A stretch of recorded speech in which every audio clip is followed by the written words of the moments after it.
Allahabad high court से दाल मंडी के लोगों के लिए एक राहत भरी खबर है, बड़ी खबर है। और खबर यह है कि दाल मंडी में जो चौड़ीकरण की कार्रवाई चल रही है, ध्वस्तीकरण का जो अभियान चलाया जा रहा है प्रशासन की तरफ से, उस पर अंतरिम रोक लगा दी गई है। इलाहाबाद हाई कोर्ट के डबल बेंच ने 20 जुलाई तक, जब इस मामले में अगली सुनवाई होगी, तब तक के लिए इस पर रोक लगा दी है। दाल मंडी की अलमुन्निशा, जून करनैन और राशिद जफर की अलग अलग याचिका पर इलाहाबाद हाई कोर्ट के डबल बेंच से यह फैसला आया है। उसके बाद से दाल मंडी के लोगों में क्या प्रतिक्रिया है वो समझने के लिए इस वक्त हम दाल मंडी में हैं। हमारे साथ शकील जी हैं, अलमुन्निशा जी के बेटे हैं। इनकी ही माता जी की याचिका पर रोक लगाई गई है। ये आपका मकान है जिसको नगर निगम ने जर्जर घोषित किया था। हाँ। और ये आप देख सकते हैं कि ये मकान हमारा किस कंडीशन में है। हाँ। और हमारे बगल के 2 मकान जो है जो डिमोलिश किए गए हैं। हाँ। उसके बाद भी मेरा मकान खड़ा है। और ये जो है नगर निगम के लोगों से मैं ये पूछना चाहता हूँ कि हमारे मकान को किस तरीके से आपने जर्जर देखा कि वो जर्जर घोषित कर दिया आपने। और हम लोग बहुत गरीब परिवार से, हम लोग इसमें 4 भाई हैं, 4 बहनें हैं, मेरी माता जी बीमार है और मेरे अलावा इसके अलावा कोई प्रॉपर्टी नहीं है। हाँ। और हम लोग जाए तो कहाँ जाए। और गवर्नमेंट के बहुत सारी प्लान है, बहुत सारी चीजें, अगर किसी की जमीन लेते हैं, अगर वो करते हैं तो उसको पहले बताते हैं। ठीक है, अगर एक मिनट पहले ये क्लियर कर देना जरूरी है कि जो फैसला आया है वो फैसला जर्जर मकान के अगेंस्ट ये फैसला आया है। 26 मई को जो जर्जर मकान घोषित किया गया था नगर निगम की तरफ से, उस पर कार्रवाई होनी थी। और उस कार्रवाई के अगेंस्ट ये जो 3 नाम है, अलमुन्निशा, जून करनैन और राशिद जफर, ये लोग कोर्ट गए थे। इन्होंने याचिका दाखिल की थी और इसी 3 याचिका पर ये फैसला आया है। इस मामले में हाई कोर्ट का एक निर्देश पहले भी आया था। प्रशासन को ये निर्देश दिया गया था हाई कोर्ट की तरफ से कि आप कमेटी बनाकर इनकी जो शिकायतें हैं उसका निवारण करिए। ज्वाइंट कमेटी बनी। कमेटी ने एक बार फिर से कहा कि मकान जर्जर है, इसको ध्वस्त किया जाना चाहिए।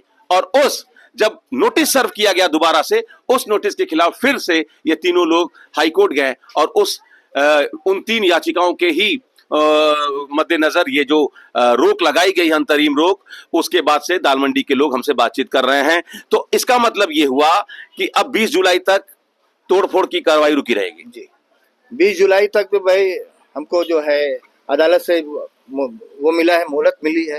अब उसके बाद देखिए, अब उसके बाद क्या प्रतिक्रिया होती है अदालत की। और हम अदालत से यही कहना चाहेंगे, भाई हमारे अदालत का सम्मान है और हमारे जो भी नगर निगम जो भी लोग हैं वो भी जिम्मेदार लोगों से ये है कि कम से कम किसी भी चीज को, हर चीज को उसको नजर में रखते हुए हर काम करना चाहिए। मकान नंबर क्या है जिस पर? CK 67/28 CK 67/28 जिसके अगेंस्ट ये रोक लगाई गई है। तो ये इसको 14-15 तारीख को तोड़ना था। ये जो अगली कार्रवाई होनी है, कल 14 तारीख को जो है डिमोलिश के लिए उन्होंने जो अलाउंस करके वो गए थे। हाँ, वो जो मुनादी कराई गई कि 14-15 जून को एक बार फिर से हम ध्वस्तीकरण चलाएंगे, उसके अगेंस्ट आप हाईकोर्ट गए थे। जी। हाँ, और उसकी रोक लगाई गई है। तो कितने दुकान है अब मकान में, कितने परिवार का पेट पलता है इससे? ये मेरे 4 भाई हैं और इस परिवार में 8 लोग रहते हैं। मेरी 4 बहनें हैं और 4 भाई लोग हैं। हाँ। और 4 भाई जो है सभी शादीशुदा हैं, उनकी फैमिली है, उनके बच्चे हैं। हाँ। सब मिला जुला के काफी, मेरा ख्याल है कि 25 से 30 लोगों का परिवार यहाँ से चलता है इस कटरे से इस घर से।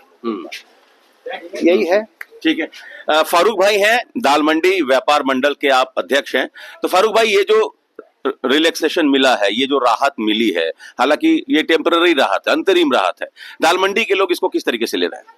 नहीं, दाल मंडी के लोग तो इसी आश्रय में हैं कि भाई हमको कोर्ट से राहत मिले और नहीं तो फिर हमको इस ढंग से मुआवजा दिया जाए कि जिससे हम लोग का कहीं भी ठीक ढंग से वो हो। मुआवजा भी नहीं सही मिल रहा है। दूसरी बात, और राहत देने का संबंध ये हुआ है कि इन लोगों का बार बार 331, 334 लाना ये सरासर गलत था। और नगर निगम को ये सोचना चाहिए कि जर्जर होता क्या है, कि पहले जर्जर के बारे में जानकारी करने के बाद तो आगे कदम बढ़ाना चाहिए। अच्छा, पहले ये बिल्डिंग दिखा दें, जिस बिल्डिंग के रेस्पेक्ट में ये जो आया है अंतरिम राहत जो है, एक बार राहत हम कोशिश करते हैं। यहाँ से देख लीजिए, ये कई कटरे हैं, कई दुकानें हैं इस मकान के नीचे, तो ये इसको जर्जर घोषित किया गया है और इसी को लेकर आपत्ति थी परिवार की, मकान मालिक की, अलमुन्निशा जो इस मकान की मालिक है। और हाईकोर्ट ने कहा कि भाई पहले आप इनके शिकायत का निवारण करिए, उसके बाद फिर आप कोई भी कार्रवाई करिए। तो ये वो मकान है जो हम आपको दिखा रहे हैं, जिसको जर्जर घोषित किया है नगर निगम ने।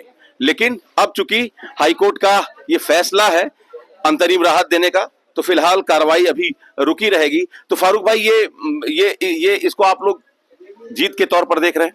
नहीं, जीत के तौर पे नहीं देखा जा रहा है। मेरा कहना ये है कि कोई भी कार्य नियमता होना चाहिए। हाँ। नियम और कानून के दायरे में कोई भी कार्य आप करें उसका सम्मान है। और यहाँ के लोगों ने जितना सहयोग दिया है, हमें तो लगता है कि पूरे शहर में कहीं भी ऐसा सहयोग नहीं मिलता। और लोगों को सबसे बड़ी बात ये है कि जो यहाँ का कमर्शियल रेट वैल्यू है, जो चीजें उस पे दें। आप दूसरी जगह 1,60,000 स्क्वायर मीटर का रेट दे रहे हैं, यहाँ पे 88,000 दे रहे हैं। ये कैसा दोहरा है व्यवहार, ये मैं नहीं समझ पा रहा हूँ। मतलब बाकी जगह ज्यादा मिला, आपको कम मिल रहा? हाँ, बिल्कुल कम मिल रहा है। और रजिस्ट्री तो भी 88,000 प्रति वर्ग मीटर के दर से दे तो रहे हैं ये। अरे भाई, तो ये मैं इस शहर का निवासी नहीं हूँ। हाँ। यही गोदलिया पे 1,60,000 स्क्वायर मीटर का रेट आप दे रहे हैं। अच्छा, जब कॉरिडोर बन रहा था? ये अभी भी बन रहा है। हाँ, तो वहाँ 1,60,000 का रेट है और उनको 1,000 स्क्वायर फीट की दुकान भी दी गई। अच्छा। तो सवाल ये उठता है कि हम भी यहाँ के जनमानस हैं, पूरी हमारी जितने भी दुकानदार हैं, मकान मालिक है, सब यहीं के रहने वाले हैं। सौतेला व्यवहार हो रहा है? बिल्कुल हो रहा है। अगर ये व्यवहार नहीं होता तो लोग को यहाँ पे कोई अफसोस नहीं होता। आज ये जो फैसला आया है, कैसे आप इसको किस तरीके से देख रहे हैं? ये अंतरिम राहत भर है या इस अंतरिम राहत में भी कोर्ट ने बहुत कुछ कहने का इशारा किया है? देखिए, जो कोर्ट ने जो फैसला दिया है वो सम्मानित है। मैं आज अपने दिल में ये खुशी जाहिर कर रहा हूँ कि आज भी संविधान जिंदा है, जिससे हम जो पीड़ित लोग हैं अगर कोर्ट जाएंगे तो शायद हमको न्याय मिलेगा। तो आज जो कोर्ट ने फैसला दिया है, बहुत अच्छा फैसला दिया है, जो आज उम्मीद जागी है कि हम किसी भी काम के लिए अगर कोर्ट जाते हैं तो हमको न्याय मिलेगा। ये न्याय अंतरिम राहत से कोर्ट पर भरोसा बढ़ा है। जी, कोर्ट पे भरोसा बढ़ा है। और जो यहाँ पीड़ित लोग हैं वो भी एक उम्मीद लगाएंगे कि हम भी कोर्ट जाएंगे तो शायद हमको भी एक राहत मिलेगी। कुछ बोलेंगे भैया आप लोग? ये चूंकि अंतरिम राहत मिली है। हाँ, एक बात ये है कि इस दालमंडी गली में रोज लाइट गायब रह रही है। अच्छा, लाइट कटी हुई है? पूरी कटी हुई रहती है। कार्रवाई की वजह से? कार्रवाई की वजह से। लेकिन आप कार्रवाई भी कर रहे हो तो आपका एक तरीका होना चाहिए ना कि पूरे फैमिली के लोग रह रहे हैं, अब 3 दिन बाद लाइट कटी हुई है, उसका कोई भी आपका निस्तारण नहीं है, पूरा सीवर बह रहा है। अरे भाई, आप कम से कम इस गली में सारे लोग रहते हैं, बच्चे हैं, स्कूल जा रहे हैं, बूढ़े हैं और लोग आ जा रहे हैं। तो आपको बना के चलना है। क्या? अब जैसे एक समाज को लेकर अगर टारगेट बना के चल रहे हैं, जैसे आज मीट मछली का मामला देख लीजिए कि अब शहर के बाहर यहाँ मोदी जी कह रहे हैं कि पेट्रोल बचाइए, और वो हमें 10 किलोमीटर आगे जा रहे हैं हमारा सामान लेने के लिए। अब किसी के खाने पीने पे भी रोक लगाई जाएगी और सिर्फ एक मुस्लिम समाज के ऊपर ये बात हो रही है, तो ये सरासर गलत हो रही है। क्या कह रहे थे फारूक भाई? मेरा ये कहना है कि आगे 2 दिन के बाद मुहर्रम आने वाला है, पूरी हमारी गली की सफाई हो, क्योंकि जो 10, 15, 20 दिन प्रोग्राम होना है वो किस रास्ते से लोग आएंगे। ये तो प्रशासन का ये कहना है कि 30 जून तक हमको खाली करा लेना है पूरी जमीन। अरे ठीक है भाई, हम ये कहाँ कह रहे कि आप मत खाली कराइए, कोई यहाँ की जनता भी इनकार नहीं कर रही है। सवाल ये उठता है कि भाई कोई अगर फेस्टिवल है, जो रूट बना हुआ है, तो क्या उस रूट को भी आप ब्रेक करेंगे? भाई कम से कम तो बिजली काटी जा रही, बिल्कुल साफ सफाई नहीं है, जो मलबा पड़ा हुआ नहीं हटाया जा रहा। नहीं हटाया जा रहा। तो क्या किसी उनका कोई मोटिव है? अब ये मोटिव तो वही बताएंगे ना। मैंने कई बार भी, हमने नगर आयुक्त से भी कहा, डीएम साहब से कहा, कम से कम हमारी गली की सफाई हो, क्योंकि कस्टमर को आना जाना लग रहता है। वो कह रहे हैं 30 जून तक हमको दाल मंडी हमको हैंडओवर करना है, वहाँ सड़क निर्माण शुरू करेंगे हम 1 जुलाई से। आप कह रहे हैं कि हम पर्व मनाएंगे, हम अपना सेलिब्रेशन करेंगे। के पर्व का रूट है वो चेंज करेंगे आप। तो आपने कई बार कहा है, लेकिन कोई सुनवाई नहीं। इसके पहले मैंने अभी सीवर का काम 5 साल पहले करवाया था रोड पे, तो जब मुहर्रम का उर्स आया था तो मैंने रोड को पूरा बंद करवा दिया था, फिर उसके बाद तो गया रहा था। कोई सुनवाई नहीं हो रही है? नहीं, अभी नहीं। उसके बारे में वो लोग बताएंगे ना कि क्या करना है उनको। शकील भाई, एक आपसे लास्ट कमेंट ले लेंगे कि ये तो जर्जर मकान वाला मसला है, लेकिन प्रशासन चूंकि रिजिड है, आ जाइएगा, प्रशासन रिजिड है कि हमको मकान लेना ही लेना है। तो ऐसी स्थिति में आप लोगों की क्या मांग होगी, क्या आप लोगों के परिवार का फैसला होगा? क्योंकि जर्जर मकान को लेकर ये अंतरिम राहत मिली है, ये चौड़ीकरण प्रोजेक्ट को रोकने के लिए राहत नहीं है। मैं चौड़ीकरण के लिए मैं किसी तरीके का कोई बाधा नहीं बनना चाहता। हाँ, क्योंकि ये गवर्नमेंट का प्रोजेक्ट है और गवर्नमेंट के साथ अगर हम चलेंगे उसमें भी हमारी सहमति होनी। ठीक है। और हम ये चाहते हैं कि गवर्नमेंट के जो भी लोग हैं, जो नुमाइंदे जो भी लोग हैं, वो कम से कम वहाँ के जो लोग हैं, जो बासिंदे हैं, जो रहने वाले लोग हैं, उन पे ध्यान दें कि कौन किसकी क्या है, उसका हमको मुआवजा जो सही, जो कंपनसेशन है वो हमको सही तरीके से दी जाए। ये मेरी 4 फैमिली है, मेरे 4 भाई हैं, यहीं से उनका जीवन व्यापन होता है। और फिर इसके बाद हम ये मकान हमारा डिमोलिश होने के बाद हम कहाँ जाएंगे? रोड पे रहेंगे और हमारे पास जो पैसा मिल रहा है शायद हो सकता है कि हम एक तो सेट भी नहीं बना सकते।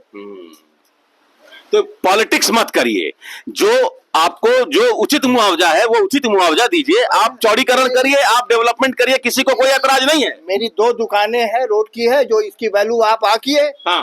और इस वैल्यूएशन के हिसाब से वो मेरी दुकान का भी मुआवजा नहीं मिल रहा है। तो कितना दे, कितना रहे? अब क्या है वो तो मुझे डिटेल में नहीं मालूम है। अब मुझे डिटेल में जाना भी नहीं है। और उसके बाद जो दुकानदार हैं, जो मेरे जो दुकानदार है, जो हमारे लिए जो भी है, मैं खुद यहाँ व्यवसाय करता हूँ, यहाँ अगर अफेक्टेड होगा तो हम कहाँ जाएंगे? और भी जो मेरे भाई है वो कहाँ जाएंगे? ये शकील अहमद कह रहे हैं, अल्लमुन्निसा जिनकी याचिका पर अंतरिम रोक लगी है, उनके बेटे हैं, कह रहे हैं कि हमको विकास से कोई ऐतराज नहीं, हम रोड़ा नहीं बनना चाहते हैं, लेकिन सरकार हमारी भी बात सुने। हम सरकार के साथ चलना चाहते हैं, सरकार भी हमारे साथ चले। इतने लोग इससे जुड़े हुए हैं, दुकान से जुड़े हुए हैं, व्यवसाय से जुड़े हुए हैं, हम कहाँ जाएंगे? आप कहीं न तो बसा रहे हैं, न तो कोई उचित मुआवजा दे रहे हैं, और जर्जर मकान घोषित करके, और आप चाहते हैं कि औने पौने दाम पर हम लोगों को सड़क पर ला दे। यही बात है ना? बस जो है आपके सामने हमने रख दी ये सारी बातें। अब उसमें क्या कर सकते हैं? गवर्नमेंट उसमें क्या सोच रही है मेरे लिए, अब तो ये गवर्नमेंट बता सकती है। तो 20 जुलाई को अब आप कोर्ट में मिलेंगे? हम भी मुकदमा लड़ रहे हैं, तो किस लिए, कैसे लड़ रहे हैं? हमें शौक नहीं लगा है कि गवर्नमेंट के लिए बाधा बने हम, या गवर्नमेंट के कार्य के लिए हम बाधित हो, ऐसा तो कुछ नहीं है। चलिए, तो मुआवजे को लेकर ये सारी लड़ाई है। दाल मंडी के लोगों का कहना है कि विकास से किसी को ऐतराज नहीं है, आप विकास करिए, आप रोड बनाइए, 17.5 मीटर चौड़ा भी करिए, लेकिन कम से कम दुकानदारों को बसाइए, उचित मुआवजा दीजिए। Amit Singh, TV9 UP, Varanasi.